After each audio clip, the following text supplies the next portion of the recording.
Hello, hello. Hello, hello, and we're live. We're back. Oh, it's us again, Shine and June, coming to you live from North Carolina, USA. So, nandito kami ngayon sa Sanford. Nakiki-birthday. We were invited At saka for a para, birthday. yes, and para maiba din naman ang place. Yeah. So, we'll just give you a tour dito sa labas. This is their community. It's a silent community out here. Peaceful, very quiet. Peaceful, yes. And ito yung bahay ng may-ari. Yeah. And dito rin yung bahay ng ng isang isang friend kaibigan namin. namin. So, for today, ano lang tayo? Real talk ulit. Yeah, about About dreams do come true. yun, how do you want your dreams, or how to achieve your dreams? Yeah, dreams do come true if you have the courage to pursue them. Yun, tama So, yun. masyado siyang malalim, di ba? Parang ano lang, I still remember the time that we... Time check pala, it's 5:55. Ang sabi nila, once you see any 3 consecutive numbers, that's an angel calling. So, which means there's an angel present currently. Yun lang po. So, yun nga, mabalik tayo dun sa usapan.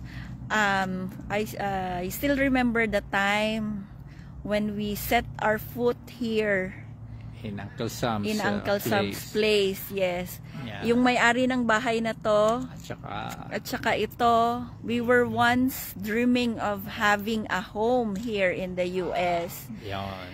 And finally, we were able to achieve And realize those dreams. and realize in a matter of how many years? 2 years? 2 years, yes, we were able to have our home, and it's a dream come true. Tama. But we still have a lot of things to accomplish. Oo. Yeah, marami Because pang yes. nakalagay dun sa ating bucket list. Yes. Hi Nix, hi Shama, Sha, MCM. Thank you for watching. So, achieving a dream is like a goal. Milestone. Is a milestone. You It's can not just a milestone kasi parang achieved na eh. So, I'd say it's a realization ng dreams na once you just, put in your mind. So, let me just have my So, ano nga ba, what it takes to pursue a dream? What does it really What take? does it really take? Oo. It's not just about thinking about the dream itself, but it is your way of making things happen, probably. Oo. You're putting an action for that towards achieving that dream. And it's not just a wishful thinking, kasi we are dreaming for a reason. We are wanting something for a reason. Hindi lang yan because dumaan lang sa isip natin na gusto nating mangyari sa buhay natin yon. Syempre, it also God's plan. God puts that dream into your heart and your mind. Oo. Kaya nga 'di ba na-mention ko kanina, if you have the courage to pursue your dreams, you can do it. Pursuing dreams kasi parang it's a big word. It takes courage for you to to do such things like making actions, because without actions, dreams, your dreams will just be a dream. It will remain a dream. Yes. Oo. And then why does courage being a crucial element, I can say, siguro, when you are achieving your dreams? Kasi courage allows us to push our doubts, our fears, our setbacks. Then syempre yung motivation na rin in achieving that dream, yun ang nagbibigay sa iyo ng parang fire para to go and take that action. So we were talking about for us dito, we were able to achieve our dream home dito sa US, 'di ba? But we can't really say that it's already achieved.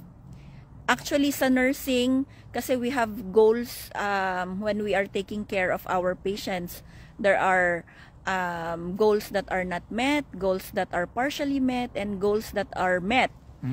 So for us here, having the home, having the cars that we have right now, it's actually considered as partially met. Why? Kasi andun ka pa din hindi mo naman binili ng cash, syempre dadaan pa rin yan sa mortgage. Hi Ma'am Tina. Yeah, it's considered a partially met goal. Kasi the house that we have right now, the cars that we own right now, it's not really ours for the meantime, because we're still paying it to the bank. So probably the goal here is to pay it, probably paid it in cash. That's the ultimate goal there, actually. Good evening. Good evening. So yun yung that's the reason why we are doing this business. Dapat part na rin ng dream of having that is to become a debt free. Yes, debt free. Mas masarap sa pakiramdam yun. Yes. Kumbaga double goal, your double achievement. Oo. Once you paid off all your mortgages, you were able to spend time with your family. Tama. Without worrying if you have money to pay your bills, if you have something to pay for what your children wants to buy. That is really the ultimate goal here. Kasi when we are I know we're thankful that we have a job. We're thankful that whatever we have whatever we have here in the US, we're really grateful. Tama.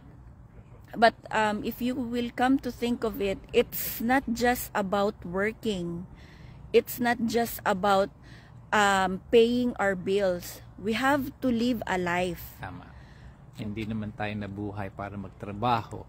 Nagtatrabaho tayo para mabuhay. Parang syempre it's always good to have a balance of both. Yes. And then it's we're really grateful that we were able to find this business opportunity, because as far as we have come, tama ba? It gives us partial freedom for the meantime, because we're still in a work of progress. Tama. So whatever we are doing right now, actually we are sowing. We are sowing right now. Like, I know in the days in the years to come, we will reap what we are sowing right now. Yeah. Tama. And as we have been talking about the courage to pursue your dreams, you cannot really pursue your dream without taking action. Tama. Without taking the opportunity to look at this this kind of business that we have. Kasi ang nangyayari kasi is we are praying. We are praying for solution to our problems, but when God give you the opportunity, when God Answers. give you answers, it's like you're just looking at maybe barely siguro, hindi tayo nagdidig deeper. Hindi tayo nagdidig deeper. So, we can't really see what's, parang ano lang yan eh, parang gift siguro. Like when you open a gift, you remove the wrap, and then if you want to know what's inside of the box, you have to open it, because you will not be able to see what's inside the box if you will not open the box. Tama. Diba? It's just the same thing with what we are having in life. Like when we are presented something siguro by chance, by life, we have to really look into it.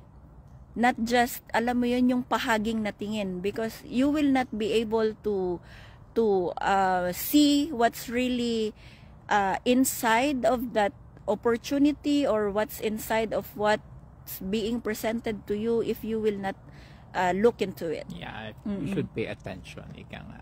Oo.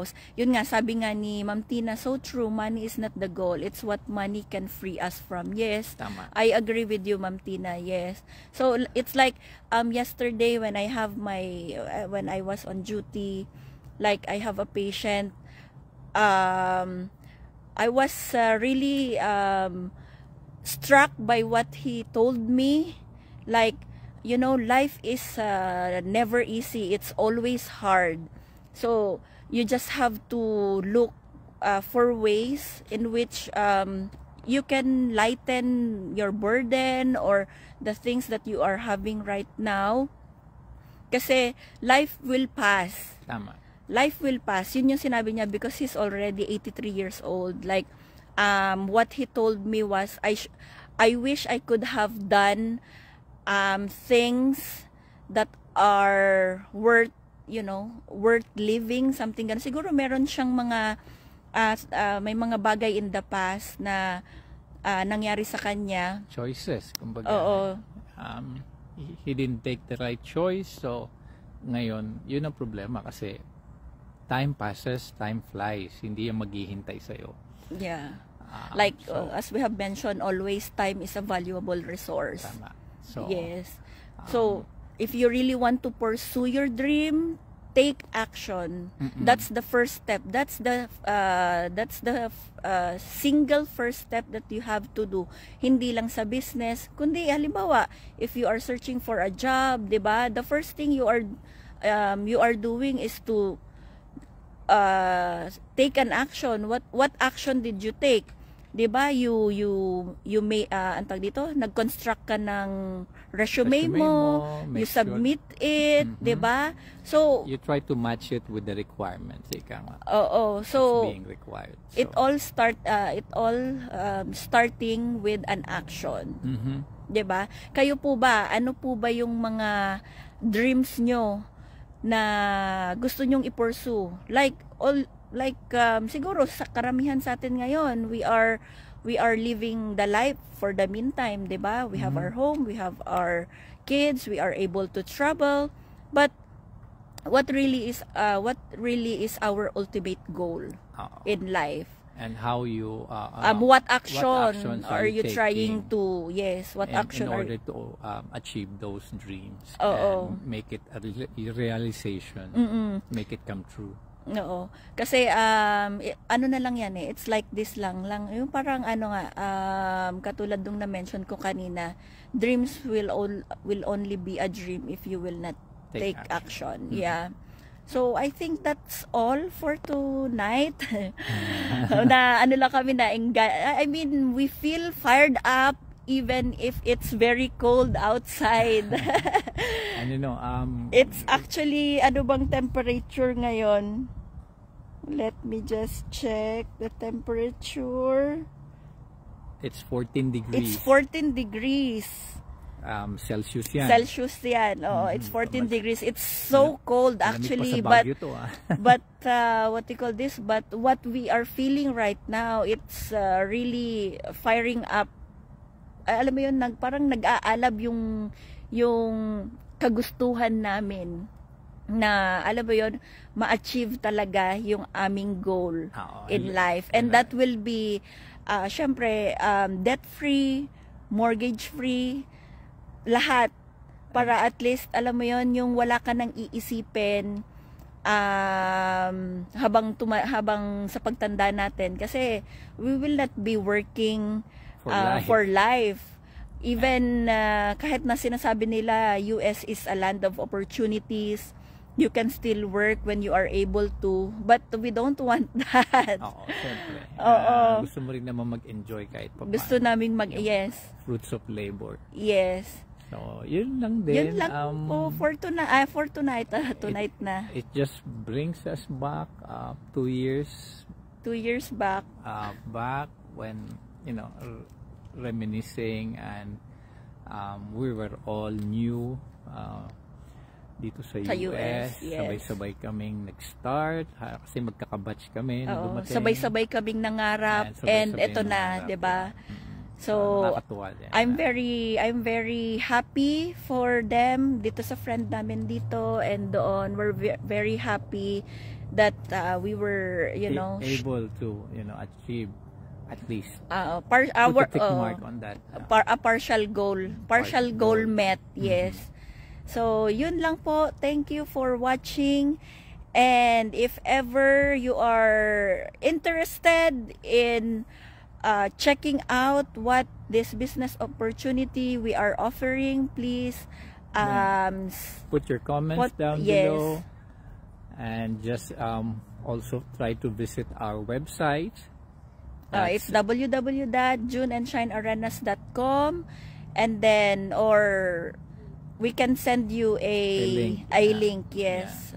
We can send you a PM message if you want us to really connect with you. So that's all for tonight. Have a good day. Have a blessed Sunday. And have a blessed Monday sa mga pumapasok pa lang. Yes. Kanilang araw. So this is Shine and June again, coming to you live. Pakita natin yung bahay. Pakita natin yung bahay. Dreams do come true. Actually, sa friend namin yan. Yes. So, dreams do come true if you have the courage to pursue them.